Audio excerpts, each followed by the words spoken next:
저는 시와 동화를 쓰고 있고요. 그리고 남구 장애인 복지관에서 문창반 회원들과 함께 열심히 글 공부를 하고 있습니다. 그런데 사실은 가르친다는 것보다는 겸손의 말이 아니라 진심으로 이야기를 하자면 저가 더 많이 배우는 것 같아요. 왜냐하면 글을 쓰는데 가장 중요한 부분은 내가 글을 쓰고 싶다는 마음을 갖는다는 거거든요. 근데 우리 회원님들은 저에게 그 마음을 갖게 하는 분들이에요. 그래서 굉장히 원초적인 힘을 주시는 분들이죠.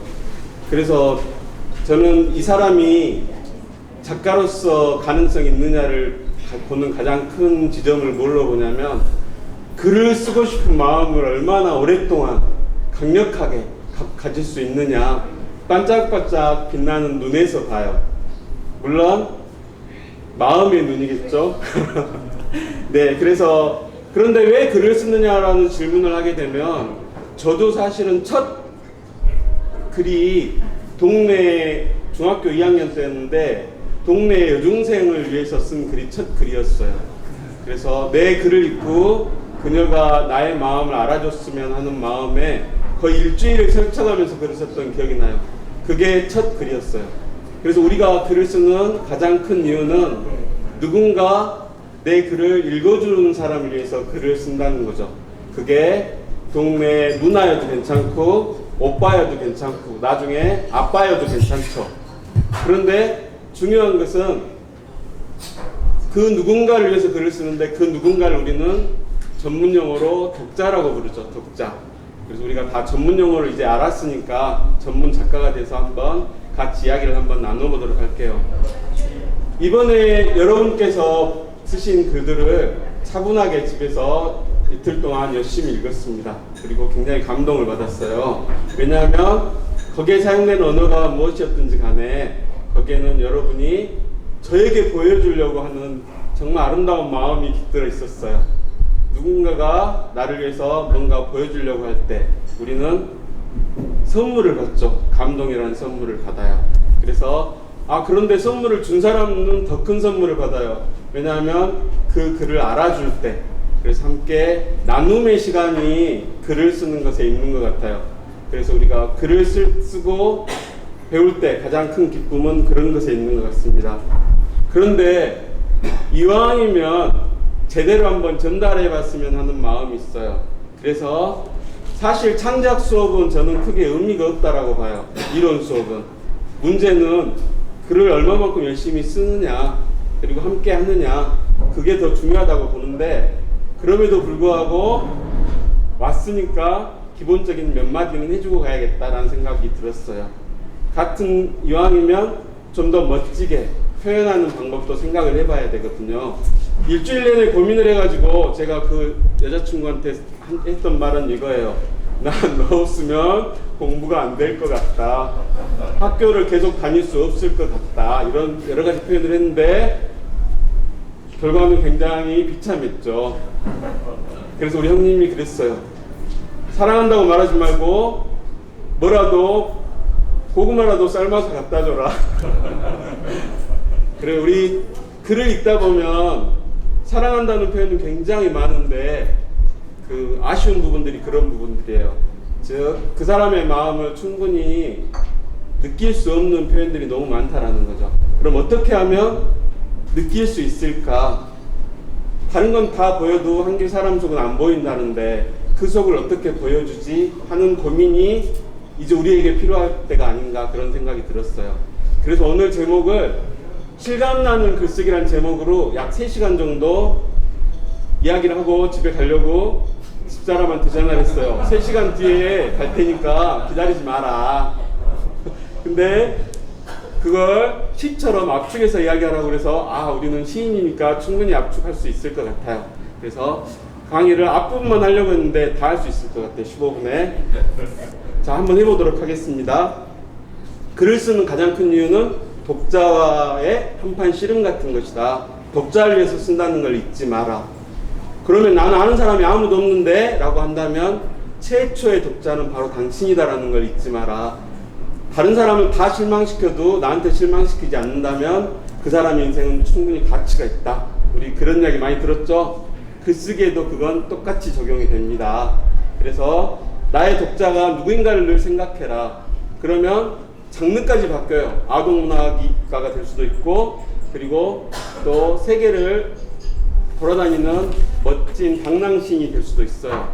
독자를 누구로 잡느냐에 따라서. 그래서 독자를 잘 잡는 게 두 번째 중요하다. 그리고 두 번째는 실감나는 글쓰기를 하기 위해서는 가장 중요한 게 공감이에요. 공감. 저는 감을 싫어하는데 아침, 점심, 저녁으로 저를 사랑한다고 집에다 감만 쳐 넣어주면 제가 굉장히 공감이 안 되겠죠. 그리고 울겠죠. 먹을 수도 없고 안 먹을 수도 없고. 주는 정성은 알겠는데 적어도 제가 감을 싫어한다는 사실은 알아보고 감을 준비해야 되겠죠. 글쓰기도 마찬가지예요.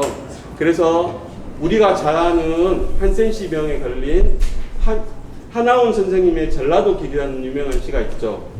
가도 가도 붉은 황토길, 숨막히는 더위뿐이더라. 낯선 친구 만나면 우리들 문둥이끼리 반갑다라는 시로 시작돼요. 즉 옛날에는 소록도로로 가기 위해서 서울에서 전국에서 거기로 가는 길에 발가락도 떨어지고 손가락도 떨어지지만 문둥이끼리 만나면 반가운 거예요. 근데 똑같은 문장이 어디서 나오냐면 신경님의 농무에서 나와요. 무슨 말이냐면 못난 놈은 못난 놈만 봐도 반가워요. 저는 여러분을 보면 너무 반가워요. 여러분이 못났다는 이야기는 아니에요.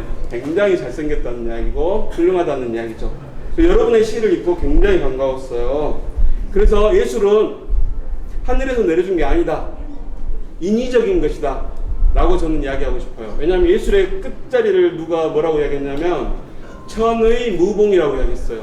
꿰맨 자국이 안 보여. 너무나 뛰어나서. 그건 사람이 쓴 글이 아니에요. 그건 누가 썼어요? 하늘에서 쓴 글이에요. 그러면 정반대로 사람은 꿰맨 자국이 엄청나게 많아야 돼요. 그게 정성이에요. 그래서 누더기 온 몸을 온 구석구석을 꿰맨 자국이 보이는 글을 써라. 인위적으로 써라. 내가 당신을 위해서 세상에 나온 모든 단어들을 다 연구해서 썼다라는 걸 보여줘라. 그러면 공감이 갈 것이다. 그 다음에 또 하나는 적어도 우리는 알아요. 뭘 알까요? 저 사람이 뭘 좋아하는지 싫어하는지, 그리고 왜 형님이 차라리 고구마를 삶아서 주라고 했는지를 알아요. 그래서 이 사람이 하고 있는 일상생활에서 느껴지는 것들을 가지고 써라. 가까이 있는 것들을. 그러면 훨씬 더 실감나는 글을 쓸 수 있을 것이다 라는 이야기를 꼭 해주고 싶어요. 그래서 사랑이란 말을 하지 말고 사랑을 반지로든 꽃으로든 심지어는 몸매로라도 보여줘라. 그래서 그것을 묘사하는 연습을 많이 한다면 굉장히 멋진 글을 쓸 수 있을 것이다 라고 생각을 해요. 오늘 제가 그 어린아이들과 함께 글쓰기를 했는데 오늘 한 이야기를 여기서도 해야 될 것 같아요. 그게 뭐냐면 제가 굉장히 원래 말을 천천히 하는데 시간을 15분 줘서 스피드 퀴즈 하는 분위기, 스피드 퀴즈. 그래서 여러분 이해를 해주시기 바랍니다. 키워드, 즉 열쇠가 되는 단어를 먼저 생각을 해라. 처음에 시작을 할 때. 그런데 닭이 먼저냐 알이 먼저냐의 싸움이 많이 일어나요. 착상을 먼저 해야 되느냐 아니면 어떤 주제를 먼저 잡아야 되느냐, 그건 순서가 정해져 있지 않아요. 순서가 정해져 있지 않고 썼다고 해서 경찰이 오지는 않아요. 그래서 여러분은 내가 저 물건을 봤을 때, 저 가방을 봤을 때, 혹은 의자를 봤을 때 의자가 좋겠네. 의자를 봤을 때 저걸 보고 나는 나를 편안하게 해주는 사람을 써야겠다. 나를 위해서 기꺼이 의자가 되어주는 삶을 써야겠다라는 생각을 할 수도 있어요. 그런데 또 반대로 나는 너무나 인생을 험하게 살았어. 누구도 나를 위해서 한 번도 자리를 내어주지 않았어. 그런데 나는 내 사랑하는 사람을 만남으로써 나는 그 사람에게 내가 기꺼이 자리가 돼주겠다는 생각을 하게 된 거예요.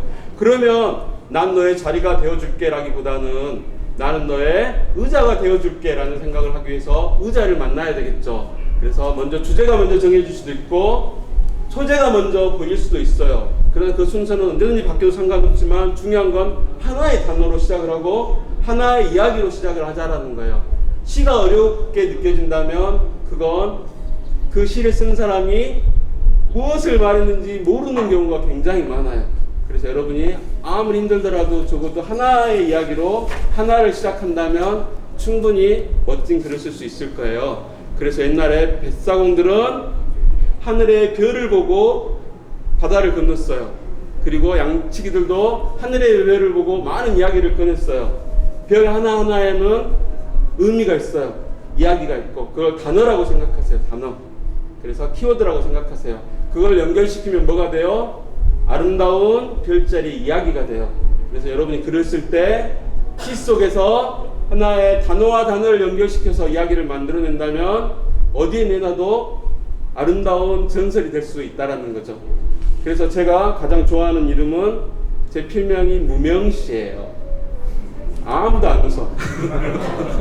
어마어마한 글을 남겼어요. 무명시가. 아시겠죠? 그래서 내려오는 이야기들이 결국엔 여러분의 작품을 풍요롭게 만들었다. 나도 누군가를 위해서 그 풍요를 위해서 한 점을 찍을 필요가 있겠다. 그리고 네 번째로 한 줄에 이제 키워드를 찾았으면 한 줄의 문장을 만들으셔요. 마음속에서. 한 줄의 문장이라는 건 이런 거죠. 나는 왜 이 글을 쓰는가? 주제를 잡으라는 거예요. 주제를. 그런데 나는 의자처럼 편안한 사람이 돼주겠다라는 그 주제를 잡았으면 이왕이면 멋진 문장으로 잡으면 좋겠죠. 안도현 선생님의 연탄 함부로 발로 차지 마라. 너는 누구를 위해서 한 번이라도 뜨거워진 적 있느냐? 라고 한다면 마음속에 어떤 문장을 잡았을까요? 첫 번째 키워드는 연탄이에요. 길 가다가 연탄을 봤는데 아무나 발로 밟고 차고 다니는 거예요. 그때 떠오르는 한 줄의 문장. 너는 누군가를 위해서 그렇게 뜨겁게 살아본 적 있느냐? 지나가다가 꽃을 봤는데 다시든 꽃이 나한테 이야기를 해요. 뭘 이야기해? 너는 한 번이라도 만개해 본 적이 있느냐? 라고 이야기를 해요. 그런 문장들을 잡으면 줄줄이 다른 문장들이 쭉쭉쭉쭉 따라와요. 그래서 따라오는 것들을 다 거두면 멋진 하나의 작품이 만들어진다라는 이야기를 해보고 싶어요. 이번에 이야기는 뭐냐면 플롯에 관한 이야기예요. 우리가 가장 많이 쓰는 예는 이거예요. 왕이 죽었어요. 그 다음에 여왕이 죽었어요. 그건 하나의 죽음의 나열이죠. 플롯이 되려면 왕이 죽었다. 그리고 너무나 슬퍼한 나머지 여왕이 죽었다. 근데 여왕이 슬퍼서 죽었는지 우리는 몰라요. 사실은 그냥 죽을 때가 돼서 죽은 거죠. 그런데 작가는 거기에다 뭘 집어넣어요? 너무나 슬퍼서라는 말을 집어넣어요. 그러면서 플롯이 만들어지는 거죠. 그래서 어디다 순서를 잡느냐, 그리고 어떤 이야기를 하느냐, 인과관계라고 그래요. 그걸 전문 용어로. 인과관계. 네가 줬으니까 나도 주겠어. 자, 인과관계. 원인과 결과를 가지고 글을 쓸 때 플롯이 만들어져. 근데 시 속에서 그런 플롯이 들어가면 시가 하나의 강력한 힘을 갖게 돼요. 내가 생각해보니까, 내가 읽었는데 이 시를 읽으니까 눈물이 쭉쭉 나와. 왜냐하면 나의 이야기와 이 시가 주는 이야기가 딱 맞아 떨어진 거예요. 어떤 형태로든지 간에 해석이 된다는 거죠. 그래서 내 마음의 상처를 다듬어주고 쓰다듬어주고 위로해주는 그런 멋진 시를 만날 수 있으려면 그런 개연성을 가지는 그런 플롯을 만들었으면 좋겠다라는 생각을 해봤어요. 그래서 여러분이 쓴 시들에서 제가 가장 강력하게 이야기하고 싶은 건 그거예요.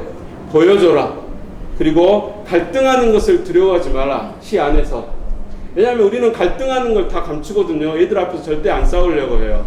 그런데 엄마의 아픔을 조금은 알아야 그 아픔을 바탕으로 성장할 수가 있어요. 그래서 여러분들도 멋진 작품을 보여주는 것으로 시작을 했으면 좋겠다. 이렇게 이야기를 마치도록 하겠습니다. 감사합니다.